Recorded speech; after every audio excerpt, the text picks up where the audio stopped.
Good morning mga ka-PJ. Happy Sunday po sa inyong lahat. Kumusta? Kumusta naman kayo dyan? Malamang yung iba nating mga tropa ngayon hindi nagbibiyahe. Kasi nga linggo ngayon, no? Marami tayong mga kaibigan na talagang pagdating ng Sunday ay nilalaan nila yung oras nila sa Panginoon. Marami dyan nagsisimba or family bonding. Yan. So siyempre kanya-kanya naman kasi tayong paniniwala. Kaya okay lang yan. So ngayon ay maaga ulit tayo bumiyahe. Nagsimula tayo kanina alas 2 ng madaling araw. Parang makabuelo. Baka kasi mapahiya tayo doon sa ating idol na nag-request na subukan daw natin yung linggo. At yun na nga, sa kabutihang palad, kahit sabi nating linggo, medyo okay naman yung ating biyahe. At ngayon nga ay naka 1,800 na tayo. 10 bookings, no? Medyo maliliit yung booking natin ngayon. Kaya nga naka 10 na tayo, pero 1,800 lang yung earnings. Okay na rin yun. Kasi nga naghahabol din ako ng rides, ano? Dahil naka 250 pa lang tayo out of 445, no? So halos kalahati pa lang. Yan ang pitsa na ngayon, March 16. So hanggang katapusan yan.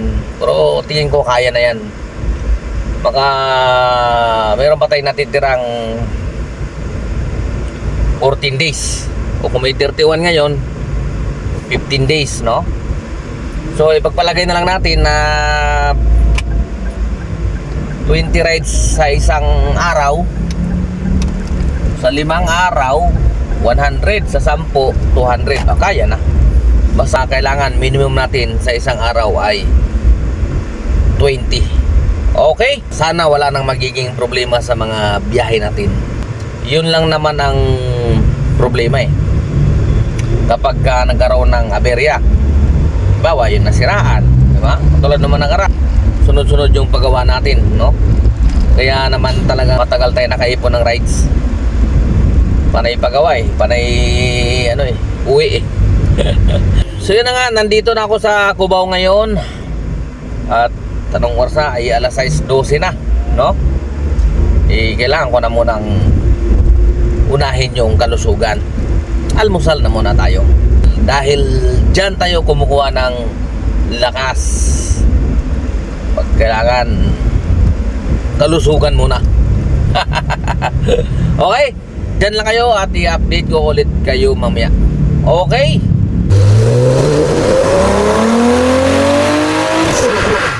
So ayan na, tapos na tayo mag-almusal mga ka-PJ. So nandito tayo sa Cubao, kumain tayo ng almusal, no? So bago tayo mag-online ulit, dahil alas 7:22 na ng umaga, no? Bago tayo magsimula, meron lang tayong sasagutin na ilang katanungan galing sa ating mga subscribers, no? Unang tanong galing kay Jason Batolina. Good day ka-PJ. Tanong ko lang, kailan ba nang naka 30% ang down payment ng isang unit para makakuha ng COC or makabiyahe sa TNBS? Ito, ang sagot ko na ito ay based lang sa aking experience, ano? O sa aking kalaman, ano? Marami akong kakilala na nakabiyahe naman dito sa Grab nang wala na, hindi na kailangan yung COC, pero kasama yan sa requirements talaga, yung COC na yan. Basta't magaling yung agent, nakakalusot talaga. Si agent ay malaki ang maitutulong niya para ma-approve yung iyong auto loan, ano? Kasi marami akong kakilala na dati, di ba, may mga requirements pa na ganito. Kailangan may co-maker, yung asawa dapat ganito, may trabaho din, di ba? Hinahanapan din ng mga, kung may negosyo, may dapat may business permit. Ngayon, marami akong kakilala, nakakuha. Wala naman trabaho yung asawa, di ba? Ewan ko ba, masasabi kong pera-pera na lang talaga. Kung may pera ka, may pan-down ka, at may kakilala kang agent na magaling, sigurado makakakuha ka ng sasakyan. Okay? Ito naman tayo sa sunod na tanong galing kay Rick Ronquillo. Lodi, anong year model ba ang pasok kay Grab? At ilang years siya kay Grab? Thank you. Okay. Ang pagkakaalam ko sa ngayon ay 2022 pataas. Ganun po yata yun ang pagkakaalam ko kasi hindi na rin ako masyadong updated sa ano eh. Pero ano ko rin yan, tatanong ko rin yan. Pero pagkakaalam ko 2022 pataas kasi alam ko 3 years yan eh. Kasi dati ganun eh. Anong taon ngayon? 2025, no? Years yan, pabalik. So 2022, 23, 24, 25, yan. Yan yung pasok mula 2022 pataas. Ganun yun pagkakaalam ko dati, ganun. Kaya kung may sasakyan ka na 2021 at 2020, hindi na yan pasok. Pero kung halimbawa yung sasakyan mo katulad dito sa akin, ano pa ito 2019 pa ito, naka-CPC kasi ito, pagka naka-CPC na kasi yan, 7 years yan. 7 years mo siyang ibibiyahe dito sa Grab. Itong sasakyan ko kasi, dahil nga 2019 ito, kasama siya sa inabutan ng pandemic, no? Di ba yung pandemic natin, 2020? So, yung lahat ng inabutan ng pandemic noon ay merong binigay ang LTFRB na extension na 2 years ulit. Kaya, instead na 7 years lang ito dapat, nagkaroon siya na extension na 2 years, kaya 9 years na siya. Itong sa akin, no? Pero sa totoo lang, 7 years lang talaga dapat. At dito naman tayo sa pangatlong tanong, galing kay Reniel Rabina. Boss Idol, pwede ba ako sa Grab? Di ko kabisado, Metro Manila Idol. Gusto ko sana mag-Grab driver, pasagot naman Idol. Kung okay lang ba, sundin yun. Navigation, hindi ba kami ililigaw? Idol, pasagot naman, baguhan lang ako. Yes, pwede po basta marunong po kayo mag-drive, no? At meron kayong lisensya na professional. Kailangan po professional yung lisensya dito sa Grab kasi nga public transport po ito, no? Kaya kailangan dito professional driver license. Ikagaya din ito ng taxi at saka mga jeep, ano? Yan. Tayo yung mga tinatawag na public transport. Kaya kailangan professional ang ating driver license. Okay, doon naman sa Waze, syempre, halos perfect na rin naman yung ating Waze, no? Minsan lang may nakakalito. Pag sinunod nyo yun, dadalhin kayo doon sa mismong pin ng pasahero. Paring malilito lang kayo sa daan, gano'n. Pero ang Waze kasi, halimbawa, nagkamali kayo ng daan, naliko kayo sa kabilang kalye, dapat pa diretso. Yung Waze naman, nagre-reroute yan. O pag napunta ka sa ibang daan, ang gagawin ng Waze yun, maghahanap na lang siya ng ibang daan para matuloy pa rin yung destination mo, para makarating ka pa din doon sa pin location. Ganun yun. Hindi porket na hindi ka nakasunod doon sa kanya, mawawala ka na, hindi. Magre-reroute yung Waze. Magbibigay siya ng option na dito ka na lang dadaan kasi nagkamali ka na dito ka na lang idaan sa kabila. O kaya nakalagay doon, bababalikin ka niya kasi mali ang pinasok mo. Lahat naman ng marurunong nag-umpisa yan sa walang alam. Mabuti ka ngayon, yung mga bagong mga Grab driver o yung mga taxi driver, madali na lang Nung panahon namin, manual na lang, mano-mano, bababa pa kami ng sasakyan para magtanong kung saan yung papuntang Cubao, saan yung papuntang Marikina, saan yung papuntang Makati. Madalas sa amin noon, huli. Kasi, hindi kami sado yung daan Napapunta kami doon sa one way. Ngayon, alam na ng Waze yan, alam ng Google yan kung one way yan. Bihira na yung hindi pa updated, pero karamihan dyan alam nila. Alam na yan ng apps.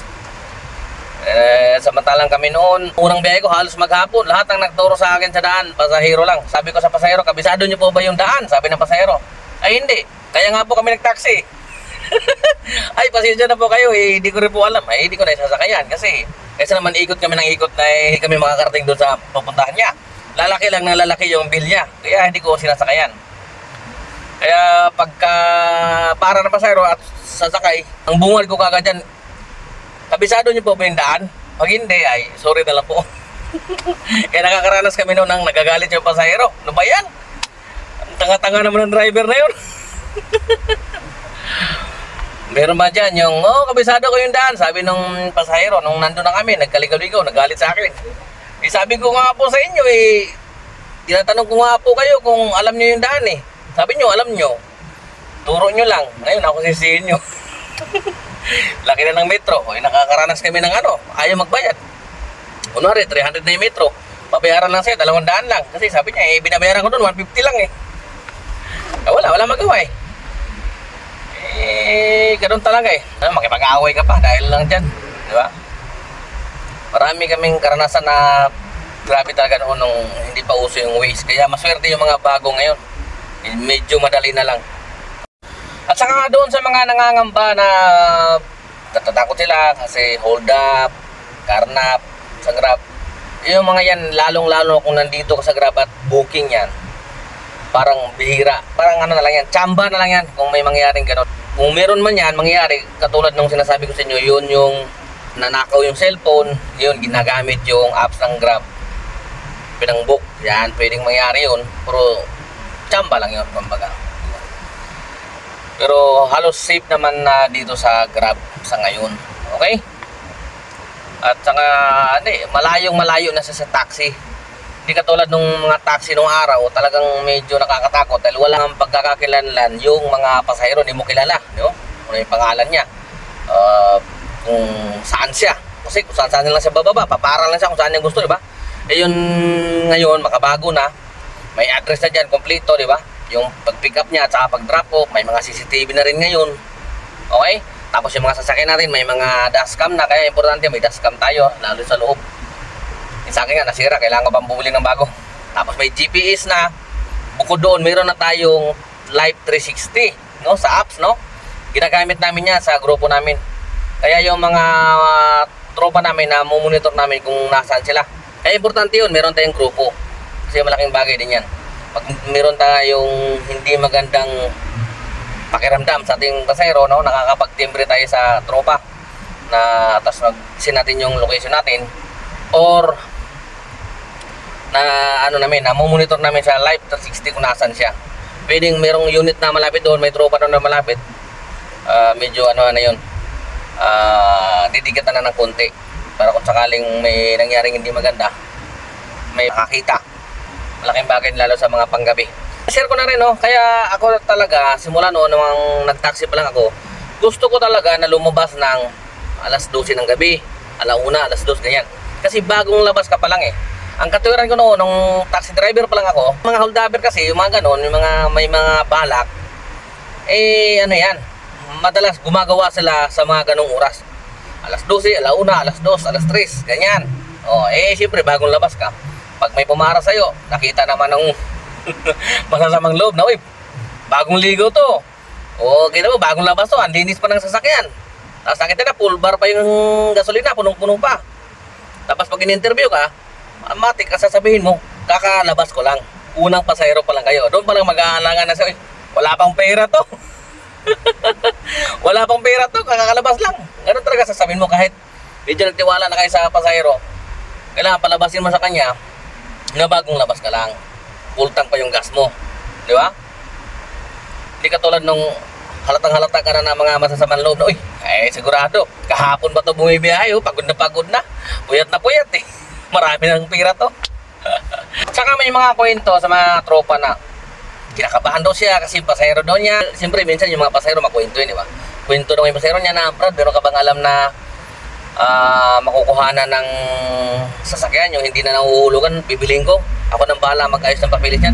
Kinakabahan na kagad daw sila kasi doon pa lang, makakarnapin doon sa sasakyan ko O kaya, tapos nung nandun na sa biyahe, bigla daw hinto doon sa gilid, sandali lang daw, may titingnan lang daw sa likod yung bagahe. Akala daw kukuha na daw ng bakal. Yung mga ganong hinala at yung pasahero, ay pinaparinig ng mga ganon na parang nakakaduda, di ba? Para sa akin, hindi siya, kasi ang mga may balak na masama, hindi yan magpaparamdam sa'yo na may gagawin siya. Di ba? Hindi na kailanman ipaparamdam sa'yo na may balak siya sa'yo. Pero siyempre, ikaw, matatakot ka. Baka mamaya, bigla kang tumalon. Di ba? Bigla mo na lang siyang ihinto sa police station. Pinababa mo siya. Dahil natakot na siya. Kasi parang nagpaparamdam ka na may balak ka sa kanya eh. Pagka yung pasahero nagkukwento ng mga ganun, wala yan. Pero ang pasahero pagtahimik, tapos nakikita mo, parang lagi nakatingin sa'yo, Di ba? Halimbawa, dalawa sila. Yung isa nandito sa ganun yan eh. Yung isa nandito sa likuran mo. Yung isa nasa harapan. Di ba? Tapos yung sa back mirror, parang lagi nakatingin sa salamin mo. Tapos tahimik sila masyado. Parang iba yung pakiramdam, di ba? Hindi yung magkukwento ng ano-ano. Kasi ang mga ganyan na may balak na masama, tandaan mo, dapat kukunin nila yung loob mo na magtiwala ka. Di ba?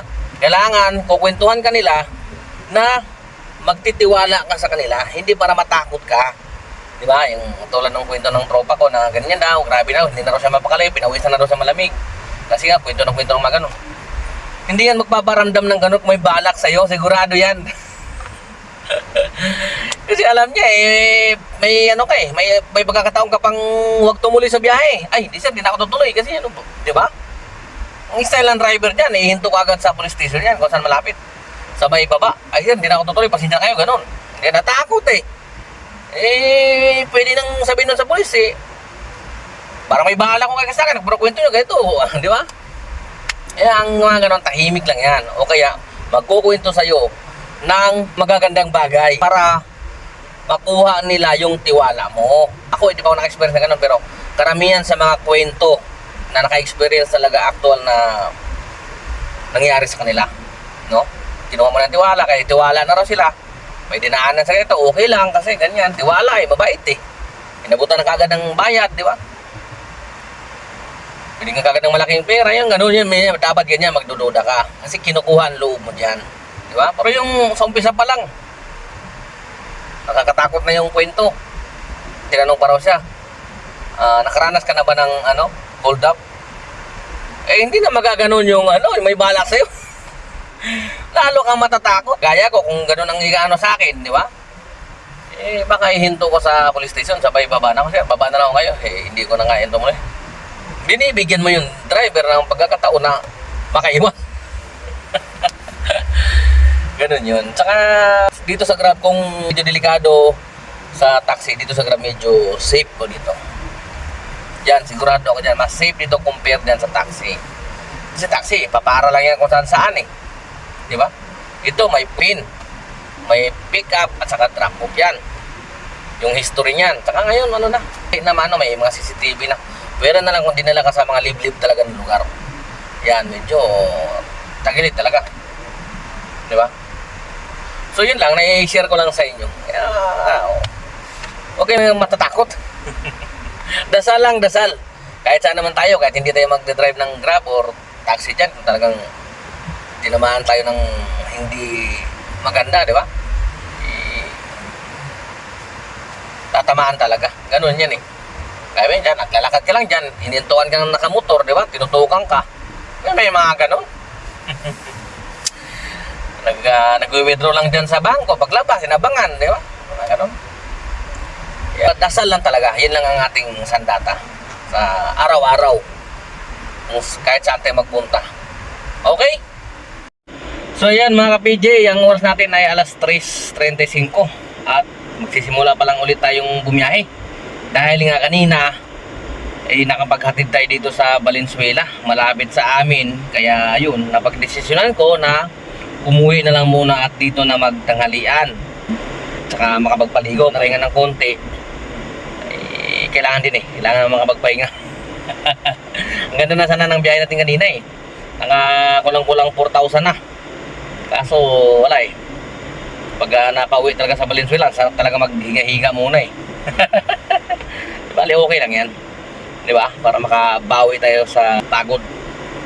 So ngayon magbabalik online pa lang tayo.